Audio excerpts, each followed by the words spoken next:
Okay, it is right at 6. I know we're going to have a few more people jump on, but we have a jam-packed session for you today. And so I want to make sure we get started right on time.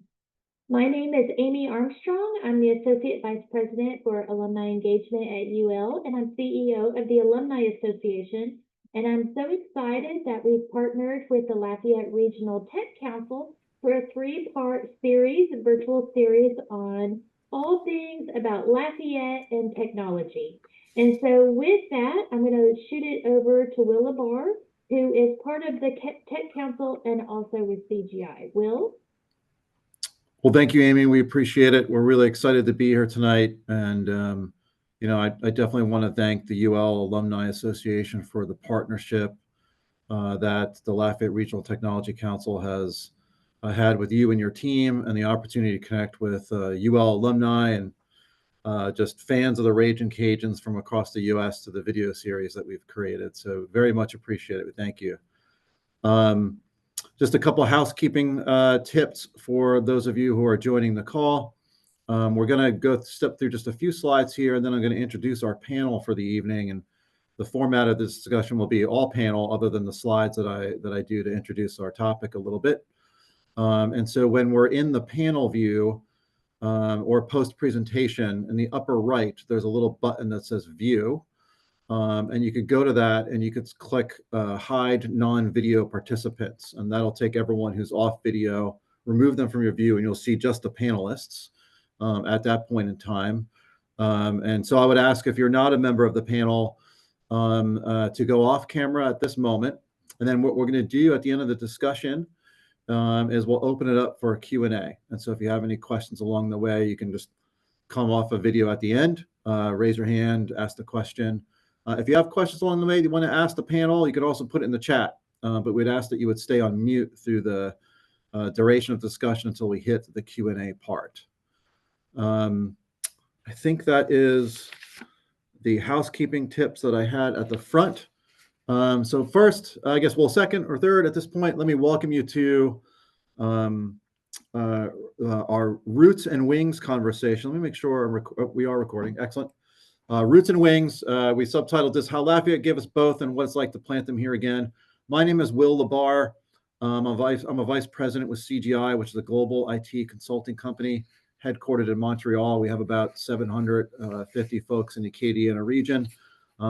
Lafayette did not give me roots. I grew up in New Jersey, and so I am not one of your boomerangs this evening, as we advertised in some of our marketing for this session.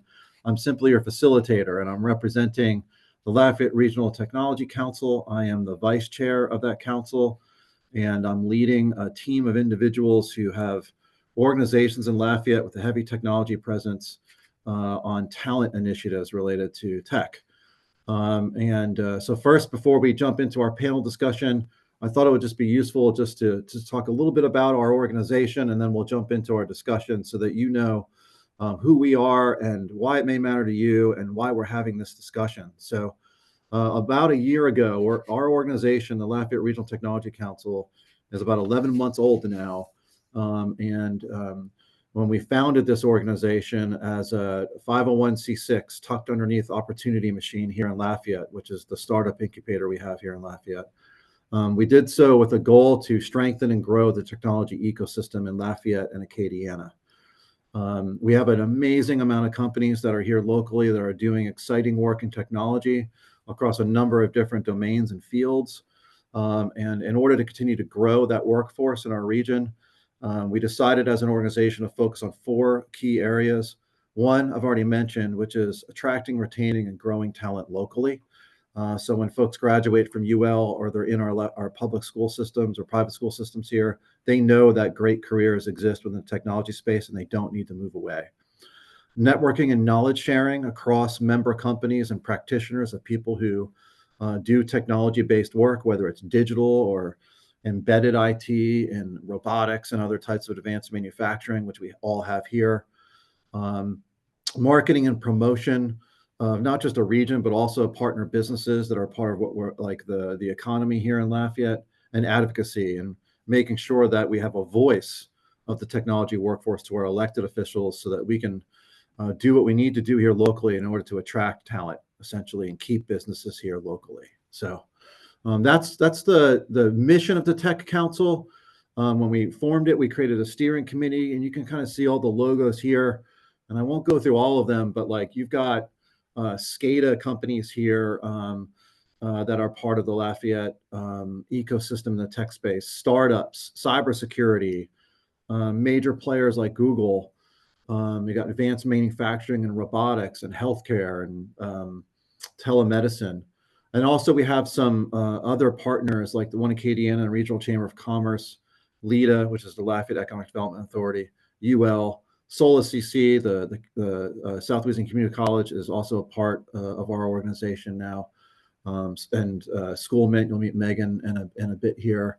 But the point on here is like a really diverse set of companies trying to lift up our local community and the tech economy. So if you want to follow us on LinkedIn and learn more about what we're doing and join any of the events that we're having, whether they're virtual or local in person, you can follow us there at that link. I'll show this at the end of the presentation too. You can also go to our website, LafayetteRegionalTechnologyCouncil.org. And you can subscribe to our newsletters and also actually just join the organization. It's free. So without further ado, these are the panelists that you all are going to meet. We have, and I'll ask them to introduce themselves in a minute. We have Megan Whitmore from Schoolmint, Tirsa Ridgway from Google, Noah Bergeron from GlowSense, Michelle Kaziu from CGI, and Amelie Hebert from CGI. Carlina Andropont was unable to join us tonight. She's a little bit under the weather. I did talk to her early this morning and got her boomerang story. And so I might weave that in at some point as a shout out to her. So I'm going to stop sharing my screen here, and I'm going to ask our panelists to introduce themselves. And so again, reminder, if you go up to the view button and do hide non-video participants, you'll get down to just our team here. And I'm gonna ask each of our panelists to do a little bit of an intro about themselves, and when they do, tell you a little bit about the contours of their boomerang story. So you'll hear a little bit about who they are, when they left, what brought them back, and what they're doing now. And then we're going to dive into this topic and ask them some probing questions about that experience. So we're going to start with the ladies first, and we'll go with Megan. Thanks, Will. Good evening, everyone. I'm born and raised from Lafayette, Louisiana. I left Lafayette as a sophomore in college. I was at UL and decided to venture out to Texas. So familiar territory, but not too far. And went to San Marcos, Texas State, and graduated with my marketing degree there and continued on into my master's degree with international business as my focus. As I was in my master's program, I worked for Liberty Mutual and transitioned over and got the opportunity upon graduation to work for Google out of Austin. So great experiences, great exposure, but home was still home, and wanting to, start to think about family really is one of the key drivers that drew me back to Louisiana.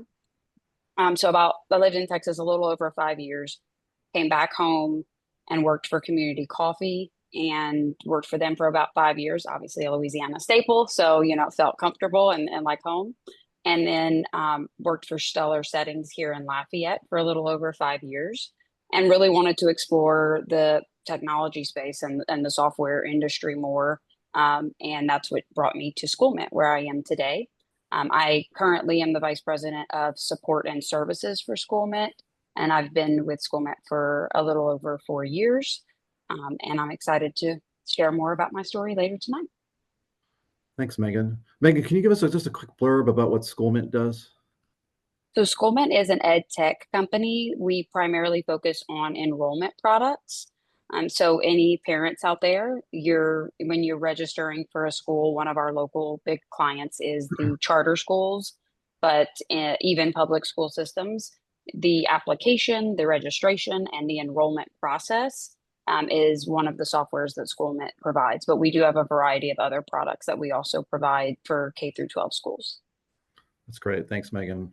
And for anyone out there who's listening to this recording, if you're joining us now, our first session in this series actually featured the CEO of Schoolman, Brian McDonald, and why, as a company, they chose to relocate their headquarters here. It was a great conversation.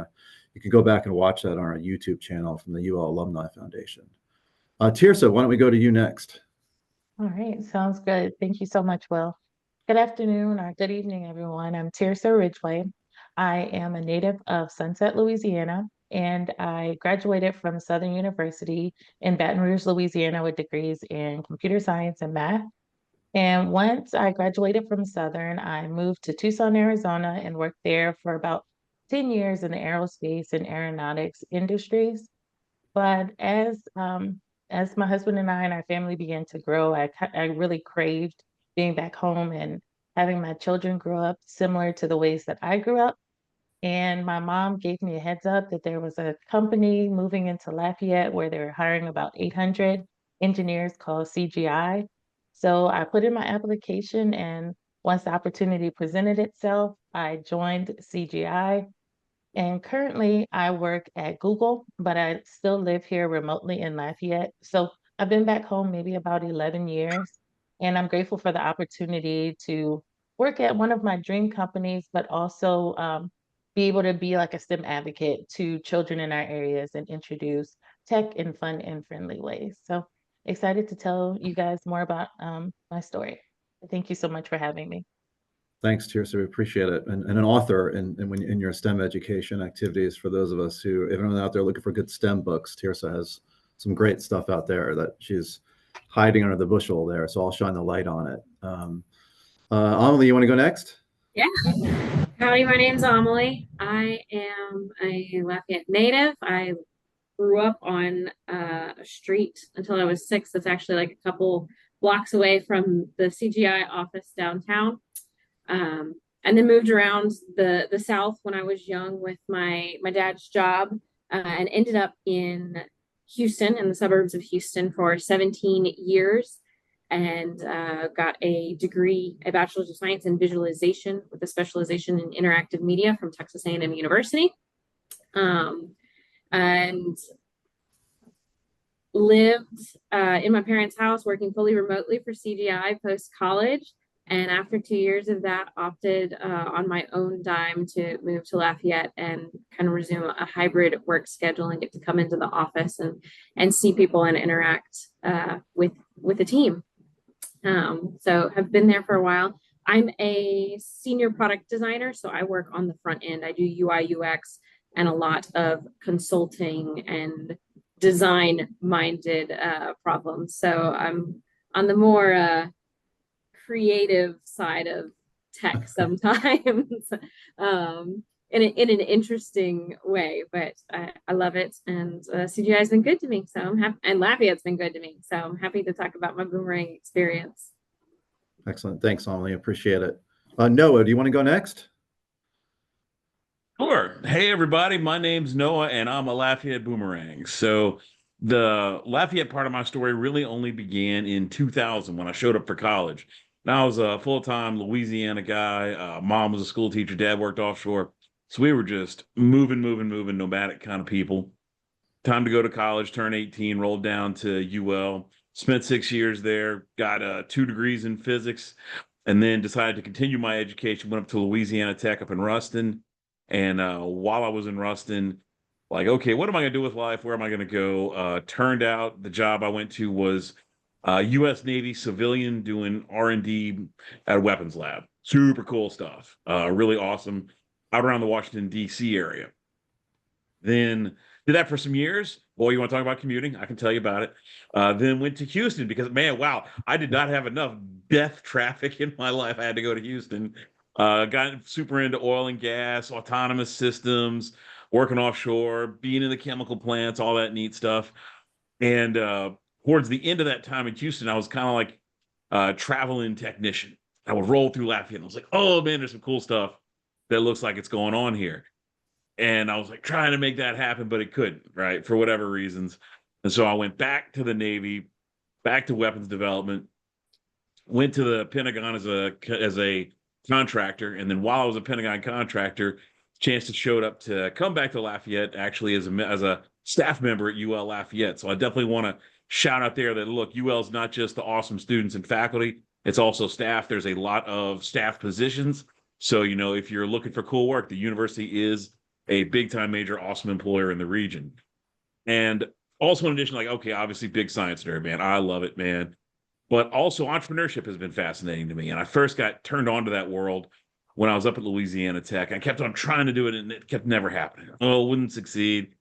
Oh, just baby steps, baby steps. Like, man, what's the breakthrough look like? Hey, the breakthrough looked like Lafayette. So I'm now an entrepreneur. I'm no longer university staff. I am co-founder of a startup company. I think Carlina's a hero of mine. Like, she's further along the path than we are. She's a fabulous, wonderful human being who accomplishes some really stunning things. And this is a great place to come and do those things. And that's where my boomerang story shoots back into Lafayette. I've been here since 2020 when we've been doing the company on a full-time basis since 2024. And we've raised $1.5 million. We got multiple SBIRs going on. We've got UL partnership throughout all this stuff. And it's really just been a delight to be back. Thanks, Noah. Do you want to maybe just give us a quick little blurb about what your startup company does? Yes. So yeah, the name of the company is GlowSense. We do R&D mostly around, I'll say, are there cool ways we can use light to help people?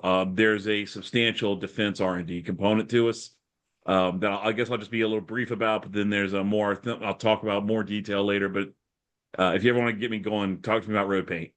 All right, excellent. We do weird chemistry. We do quantum mechanics on an experimental basis. I don't even know how to describe it, but it is a lot of fun. All right, and then so last on the introduction set is Michelle, who will probably win the prize for the longest journey of a boomerang in miles. Michelle? Maybe so. I don't know. My name's Michelle Casio. I grew up in Brobridge. My mom was a nurse at Lafayette General. My father was a professor at UL, excuse me. He was head of the architecture department for a number of years as well. So I was always on the campus, even as a child. Ended up graduating in electrical and computer engineering and left the area, went to Dallas, like so many people that I was graduating with, to work in the telecommunications industry. Started with software support, ended up in hardware engineering, eventually into network engineering, ended up on a core team, kind of making things better for the company as a whole, normalizing some of that engineering work. Went into technical product marketing for a while, eventually product management. And the job ended up taking me from Dallas to Stockholm, Sweden for a couple of years. Moved my wife and 6 children to Sweden for a little over 2 years, which I think by the time we came back from that to Dallas, it had, the roots that we grew in Dallas a little bit that started to grow were kind of ripped up. And we were thinking more and more about Louisiana and our kids and their cousins. My wife's enormous family. She's got like 51 first cousins. So the thought about our kids not really knowing their cousins, and so much family was a big draw for us. And then it was like, okay, how old are the kids? When do we move back? So in total, I was away for about 23 years. And about 6 years ago, we moved we moved to Sunset, actually, so not far from Tirsch's area. And about 2.5 years ago, we moved back to my hometown of Brobridge. So very, very happy to be back with family and faith and fun, and unfortunately too much food. But I've enjoyed it. And we think back to Dallas and it was wonderful, but there's nothing that it was great. We checked that box. There's nothing we miss. And the only, I wouldn't say regret, but thought that we ever have is, could we have come back sooner, for all the wonderful reasons that we're back. So we're regularly thankful and happy that we're back in Lafayette. Well, that's great. Thanks for sharing that, Michelle. And hopefully our audience now sees why I gave you the prize for the longest journey. So let me ask you all a question. This is kind of a jump ball. Anyone can take this at this point, and let's just see where the conversation goes. I heard a lot of reasons for coming back, and a lot of them had family sort of in the mix. as a reason.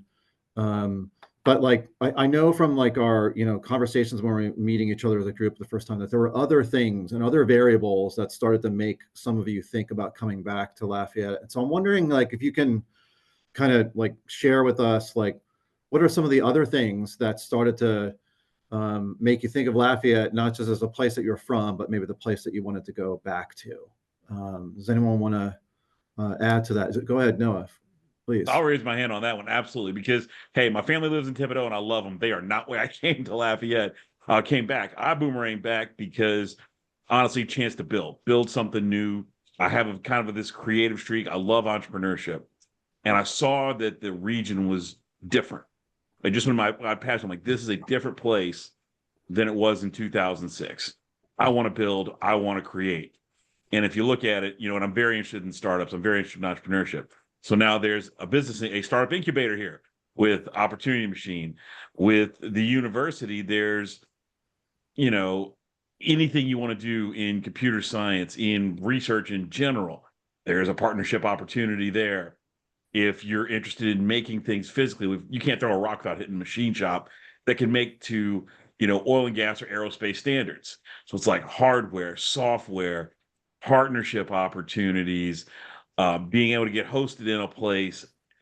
It was an ability to make and create and have partnerships that I didn't see anywhere else because I tried, right? Like I tried in the DC area, I tried in the Houston area, and you could make a couple of steps. But after that point, very, very difficult. On the other hand, came here and it was like open arms pulling in, let's go to work. So the professional opportunities for me was remarkable and unlike anything I found anywhere else.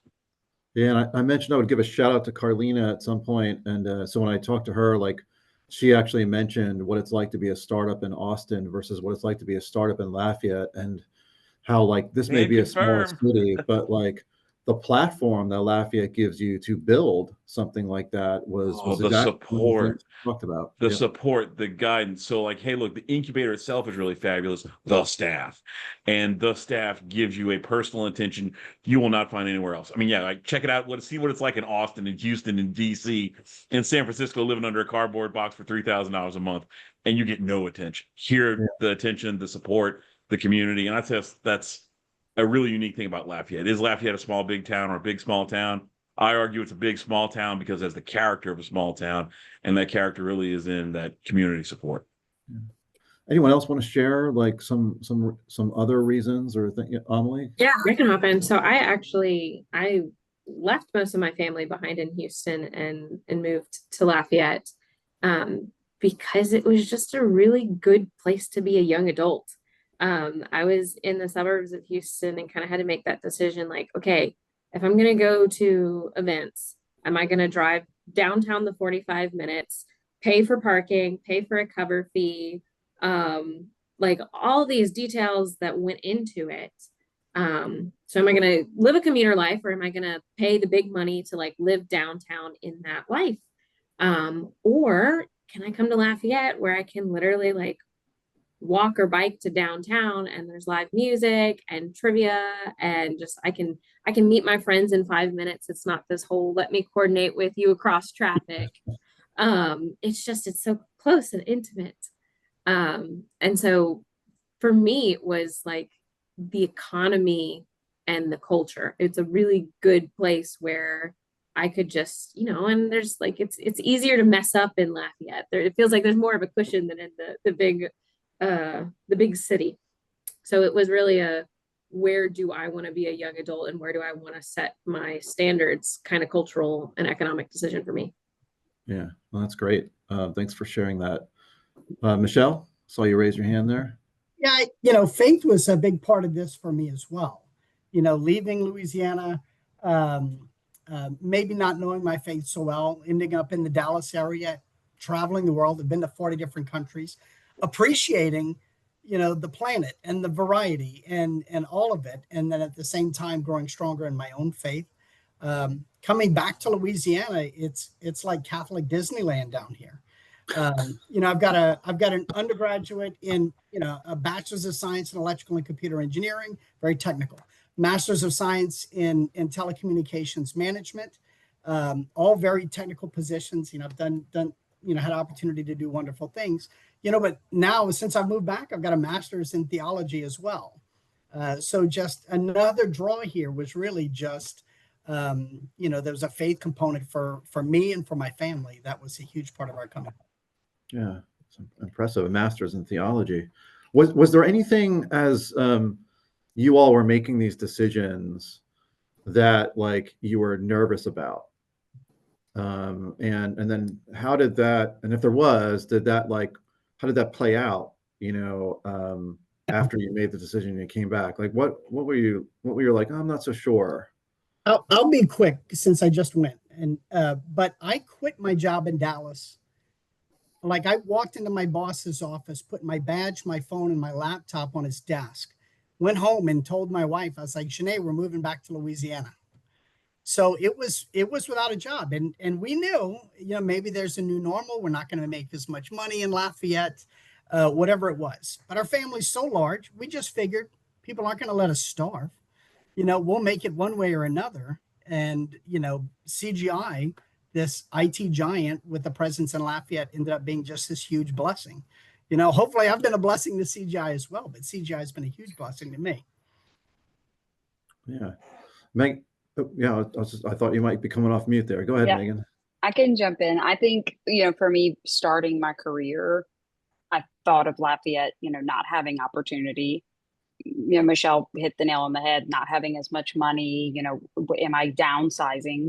But I think that I've been very blessed. And since I've been back home, it's been almost 14 years now that I've been back. You know, I came from a large market with tons of opportunity to a small community with a ton of support.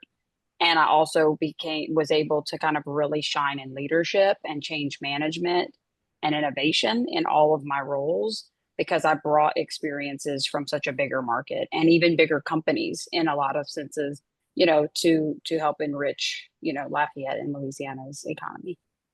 Yeah. I was about to say you had like, even you came back and have worked for some really amazing manufacturing companies, and now what you're doing digitally with Schoolmint, like tons of opportunity. And speaking of which, I was going to then point to Tirsa. I saw you come off mute because like, what is opportunity now in a world where you can work remotely? Like, so I have to imagine like you went through some pretty interesting decisions throughout the course of your journey too. Maybe you were a little nervous about something on your way back. So what was that, Tirsa? Yeah, definitely. Like similar to Michelle's, I came back, I just quit my job, like to make such a rash decision like that, but just so invested in moving back home into something that was more familiar. But I came back home without a job and just wondering like, okay, if I don't get this job, then what's next for me, or what does the future look like for myself and my family?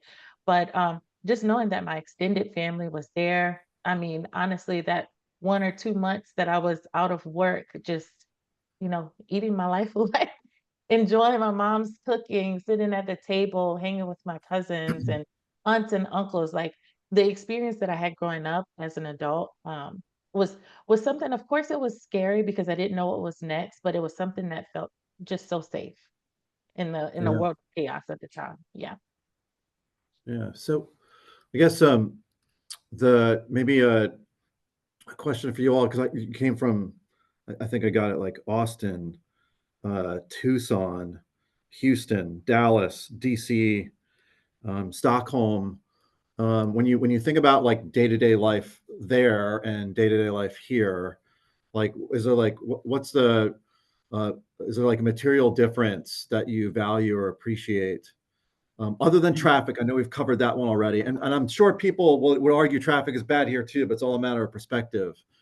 So just curious if you guys have any thoughts, so just around like some concrete differences and maybe quality of life in Lafayette, especially if some folks have moved away and maybe haven't been back in a while. Like, any thoughts on that? I think that moving to Sweden, when you move out of the US, you kind of realize in the US, we work too much. We're too busy, working too hard. We're nonstop with work. It's too big of the piece of the pie of our lives. When I moved there, I got 33 days of vacation a year. And they were almost forcing me to take a 4-week vacation. They're like, oh, that's not enough time. You need to take more. And, it was slower. You spent more time with family, with friends. And I think moving back to Lafayette, I find that we're doing it a little better in Lafayette. Now you can get caught up in your job and be too busy anywhere. But I do find in Lafayette, the culture is a bit slower and there is much more focus on family, and food, wine. I had to relearn how to have like a small talk conversation at the grocery store because I was so used to the just like, I'm paying it, I'm good. I made no eye contact with people. And here they ask you how you are. And like, oh, you might realize you know somebody together. Like it's refreshing once you lean into it. Yeah. Yeah. Yeah, I was going to agree with that as well. I think the sense of community is different because living in Tucson, not knowing many people, it was an introvert's dream. I'll go to work, I would go home, I wouldn't, have small talk in the grocery store. But here it's almost like I'm forced to do that. So it's pushing me outside of my comfort zone. I can talk to somebody until we realize who we know in common here. So definitely community. Yeah. Speaking as someone originally from New Jersey, I have to remind myself all the time to visit and talk to people first before I jump right into something. So I feel you, Amelie, for sure. So lots of like positive sides to this. I'm kind of curious, like, has there been anything that's hard, either during the transition initially or that you missed? Michelle, you mentioned no regrets other than wish I had done it sooner. But anything that like for someone who's out there thinking about doing this, that like, not everything's always perfect.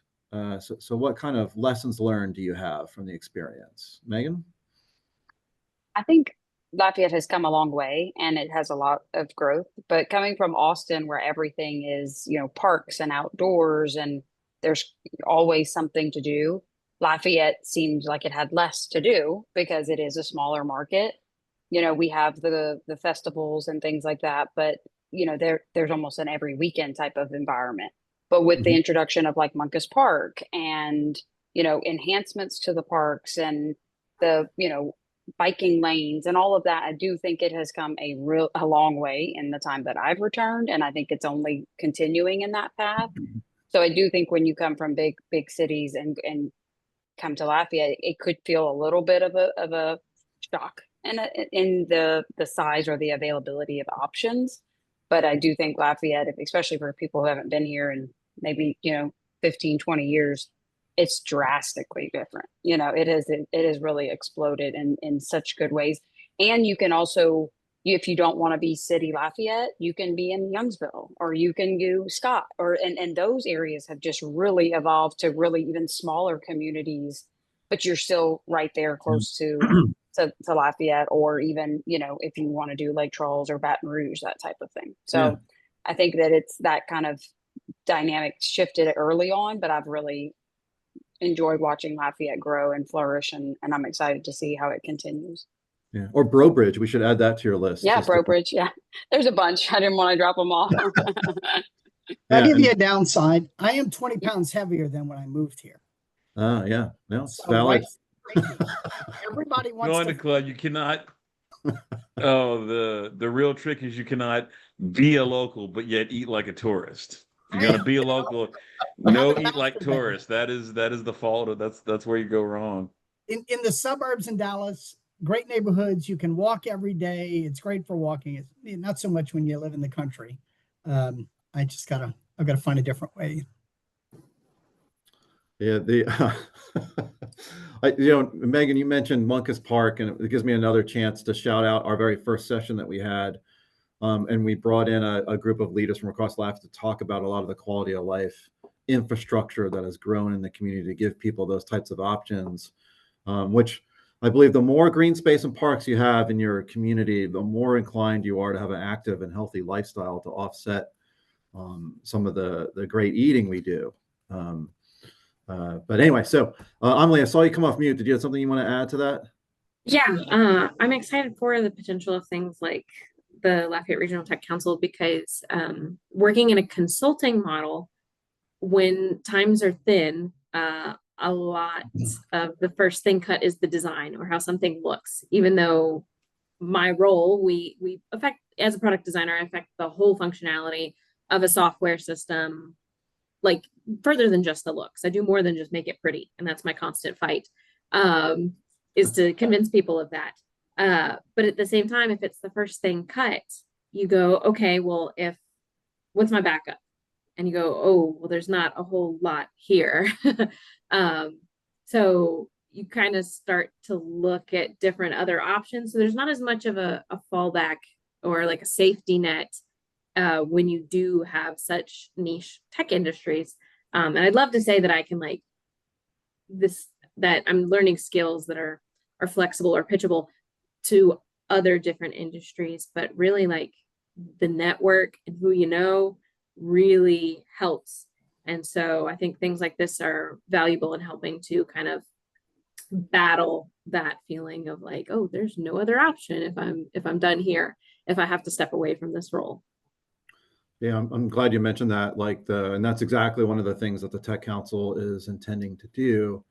And that's like making sure that people who are doing much more than making things pretty, they're making them usable and meaningful to the end users, Amelie, are interacting with other companies in the same ecosystem we have here, and networking and knowledge sharing, because there's more, like we've seen this in our outreach to local schools and UL.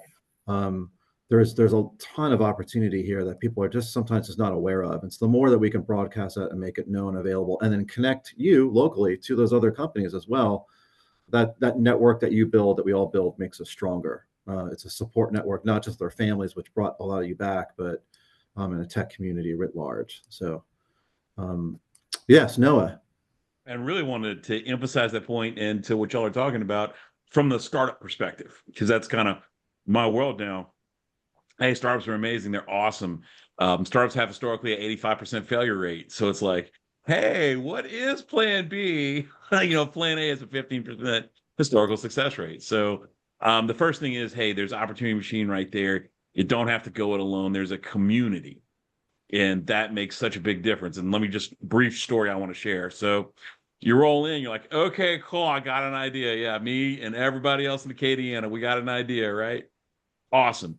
So we're going through the program and doing the training. And hey, I find out like I'm in the 85%. Like this idea that I had, it was fun. It was neat and cool. It was not going to be scalable startup. Oh no. But hey, this is Lafayette. This is Opportunity Machine. This is yay. This is thumbs up.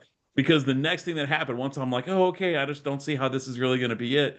Opportunity Machine turned around and said, hey, look, here's a co-founder for you. This is someone else who's going through and having a similar experience.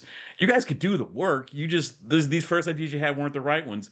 Work together and have an idea together. And that was the magic. That was it. And so you can, from a startup perspective, have quite a plan B in place here in Lafayette, because you go in there with your idea, with your plan, and it turns out you're in the 85% high instead of the 15%. Well, guess what? You got a whole community of people right there with you that want to keep going into that game. They want to keep playing the startup world. And so we're still doing it.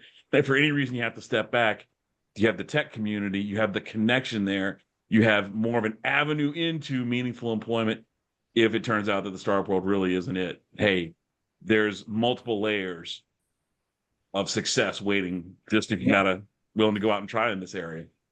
It's great. I love that story. The Tears, I'm going to be coming to you next here with our final question here. But like, so many lessons to be learned from what sometimes people think is failure, and then you're finding success like afterwards. Like in your case, Noah, congratulations and everything you're doing. But so my last question to the group, we'll start with Tirsa first. If there's someone out there who's on this call today or watching this recording afterwards, who maybe is living in Denver or Tucson, and they're thinking about maybe coming back, what's the one thing that you would offer up to them that would help them maybe make that decision, or advice that you would give to them? Yeah, the advice that I think I would give to them would be the same advice my parents gave to me. They had three girls. I was the youngest of three, moving to Tucson, Arizona from Sunset, Louisiana. But one of the things they said in the most supportive way possible is like, if you're going to move away and, gather all this information, make sure you bring it back home. So it was that would be the same advice I would give to anyone. If you go out into the world, learn all you can, but make sure you bring it back home. And that would be my piece of advice. Love that. That's great. True boomerang advice for sure. Michelle, would you like to share your one tidbit of wisdom that you would offer? I think that just that the area has so much to offer, not just family, but culture. We're such a mosaic here in South Louisiana, somewhere between a mosaic and a melting pot. I had forgotten how much was here, culture, and I'm so glad to be back. So maybe just remember what it is you left, and let that draw you back. I think you said yesterday your culture is calling you home. So, Megan, how about you next? If you could share.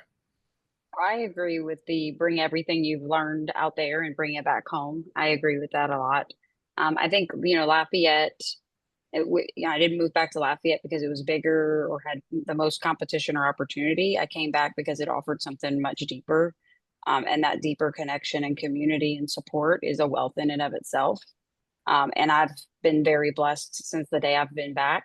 So take the leap, because it will enrich you in other ways besides just, the money in your pocket. That's good. Excellent. Beautiful. And maybe the only regret you would have is Michelle's, and should I have done it sooner possibly, but which I loved. Well, and not gaining 20 pounds, that one too. We'll go with Noah and then Amelie on advice. Okay, advice. Oh man. So relocating is a big thing. And the way that we succeed in doing big things is to not worry about the one big thing, but instead to just take the smaller, easier steps that get you on the path. So for example, if you're considering coming back, hey, yay, let's get you on the path. Get an airplane ticket down for a weekend. Come visit. Hook up with some of the people that we're talking to here. Give us a call, send emails.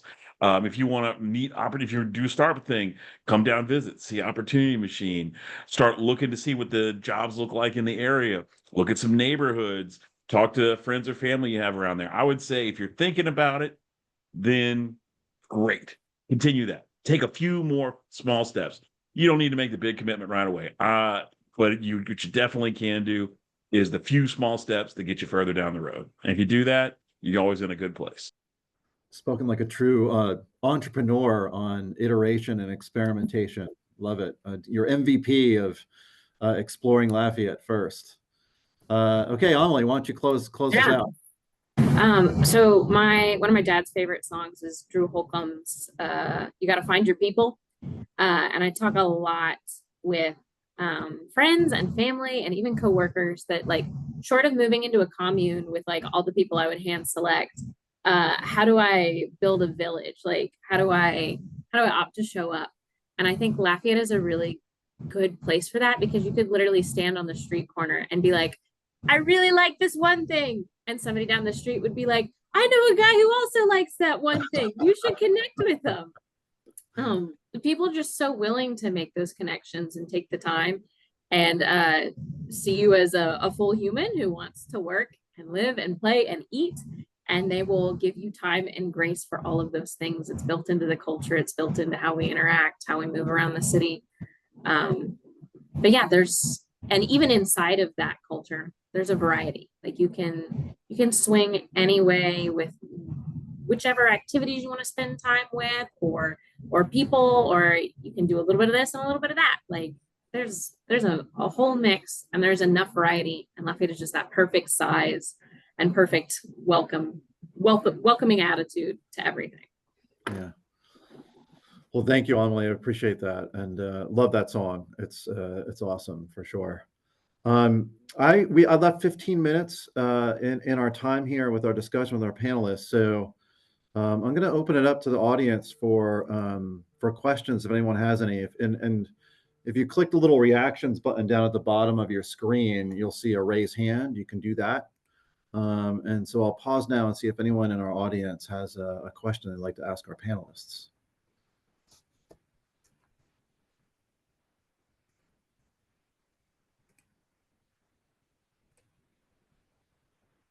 All right, I'm not seeing any hands raised yet. Well, very good. I I think what I'll We have do one then. hand. Oh, I didn't see it. I apologize. Oh, there it is. Nicolette Darjan. Yes, Nicolette. Well, hello everyone. I just wanted to ask the panel.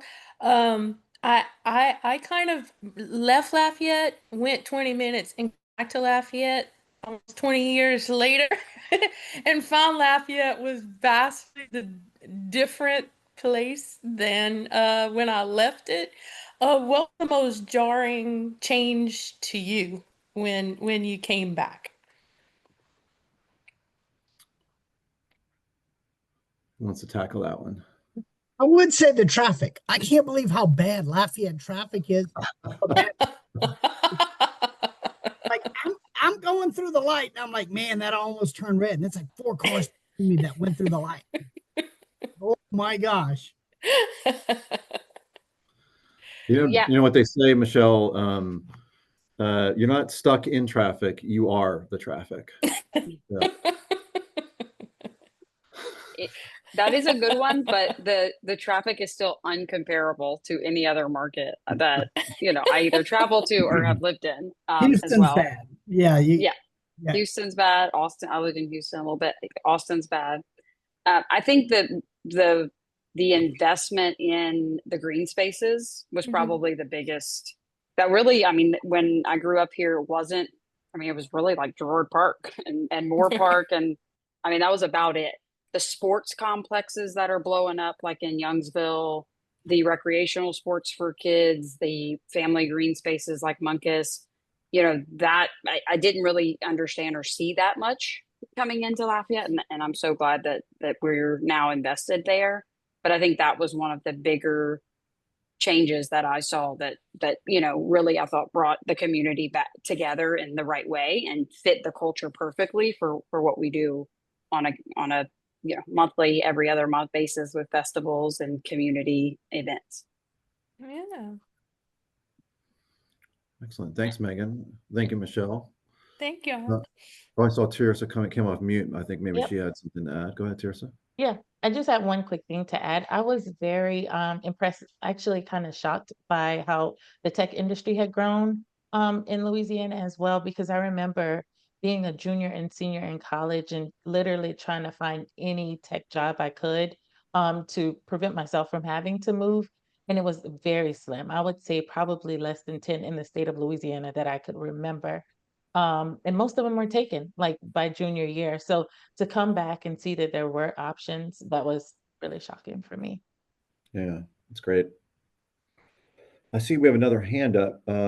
Tanya Boyd, would you like to ask your question?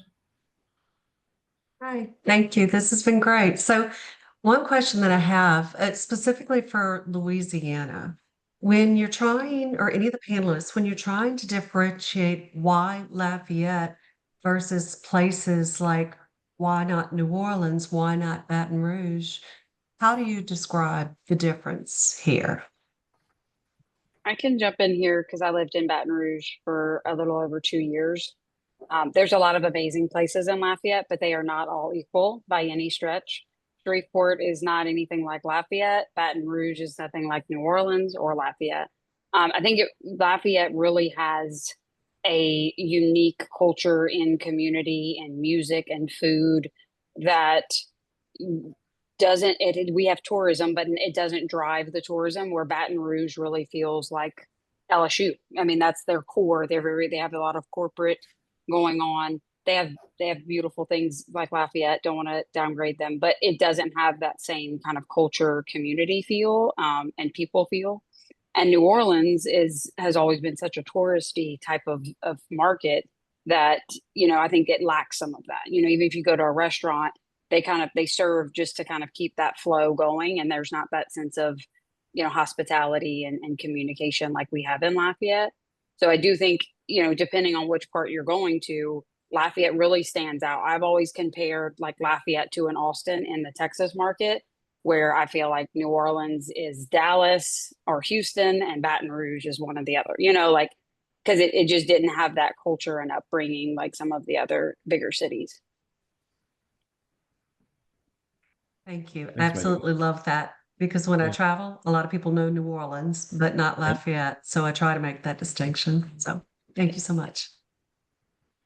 Yeah, I know when I meet people elsewhere and they're like, I've never been to Louisiana, I got to get to New Orleans. I'm immediately telling them, you got to make sure you swing down by Lafayette. It's completely different experience. So Yeah, any of all other, my friends who have come in to visit from like the East Coast or the Midwest or even the West Coast, they I almost feel bad that they've come in at different, like in the dead of winter. New Orleans is not impressive. Like it's not what you see in the movies. And so I feel bad when they're coming in and then they get to Lafayette and they're like, oh, I get it now. Like it clicks for them once they get here. They understand the perfect combination of just like smack dab in the middle of the state. yeah, yeah. Excellent. Well, thanks for the question, Tanya. We appreciate it. And thanks for joining us today. All right, I'm not seeing any other questions. So let me just share my screen again here real quick. Well, it looks like we have one in the chat. If you could Oh. bring something to Lafayette from your other Yeah. homes, what would it be? Thank you, Megan. Yeah, great question, Amy. Anyone have any thoughts? If anybody knows like a legitimately good, I'm not talking agave, a legitimately good Tex-Mex place. I miss tortillas, like homemade tortillas that somebody made and they're like right there. Let me know. I need the in. Because that is the only thing that I miss right now from Texas. So yeah, we did HEB. Yeah, they're tortillas. Oh, I love this question. We should have everyone needs to answer this. Michelle. I don't know. You know, one thing about being in the Dallas area, I think there's more restaurants per capita than anywhere else in the country. You could eat anything, whatever you had a hankering for, that kind of food was there. So you really could eat at a different restaurant every day of the year and travel around the world by food. We're growing here. We're doing more and more, especially our Indian community is growing. And we're getting some really good Indian restaurants here. But yeah, it's not the variety that we had in Dallas. Our friend from UL says that he would bring back that 4-week vacation from Sweden in the chat. I'll take that. What, 33 days? Yeah, that was. I'm going to call on everyone here. Tirsa, anything you would bring back? Surprisingly, I like the weather better in Tucson. Like, of course, it's dry heat, but I don't know. It was like the weather was just like very nice year round, except for maybe like 4 weeks out of the year. I really enjoyed the dry heat. Yeah. It's surprising. It's so hot out there. Yeah. Yeah. Everybody is so surprised when I say that, but I prefer the dry heat over the humidity. Yeah. Noah? I might chicken out and say weather as well from the DC area. It's a little bit milder, but overall, man, it's hard to think of things like I can easily think of things to Lafayette to bring elsewhere. The reverse is a little more challenging. I'd say it's great to team up with other places, but I'm not looking to go back to them. Yeah. Checkmate on the stuff to take from Lafayette, other places. Megan, have you gone yet? Have you said what you would bring to Lafayette? No, I think I would bring. I think I agree with Michelle on the variety of food or even healthier food options. It's not always easy to find some really healthy options. So I think it would be that and theater, like just more Yes. performances and just more to Yeah. do. But festivals are amazing and we love them, but they're not all the time. And I do think there's just more opportunity for us to bring arts and music and theater, in a different way. And I think it fits our culture. It's a matter of driving the interest here. Yeah, we Yeah. used to do Shakespeare in the park. We had musicals all the time, so we could bring the kids to musicals, and Yeah. that was great. We don't have as much of that. Yeah. One good time for me to give a shout out to the Acadiana Center for the Arts in downtown Lafayette. Great place to see performances. PASA also does a lot of great artistic shows in the Lafayette area. Cité des Arts downtown.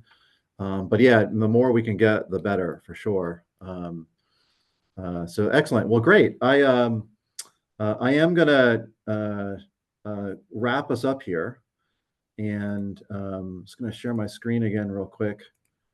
And want to thank all of our panelists, Megan, Tirsa, Noah, Michelle, and Amelie, and Carlene. We all hope you're feeling better. And you all, your perspective on what it's been like to leave Lafayette and come back has been an awesome conversation. And at the risk of sounding corny, I feel like I found my people tonight. And so I really appreciated all of your perspective. Again, this was brought to you by the UL Alumni Association. Thank you, Amy, and your team for making this possible. And we are the Lafayette Regional Technology Council. And you can follow us on LinkedIn at the link there. You can also subscribe to our communications on our website, as well as join the Lafayette Regional Technology Council as an individual or as a company on our website. There's a form there for you to do that. So I would encourage everyone to do so. This panel and discussion has been recorded, and we will have it published on the UL Alumni Association's YouTube channel. And so for anyone who RSVP'd and wasn't able to make it, you'll see a link to that. And then if you all want to share that with your friends, put it out on your LinkedIn and your social media. Let's help spread the word and get some more boomerangs back to Lafayette and the Acadiana region. So with that, I want to thank you all again for your time. Thank you to our panelists. You guys were great. And I hope everyone has a great night. Thank you all for joining us. Take care. Thank you.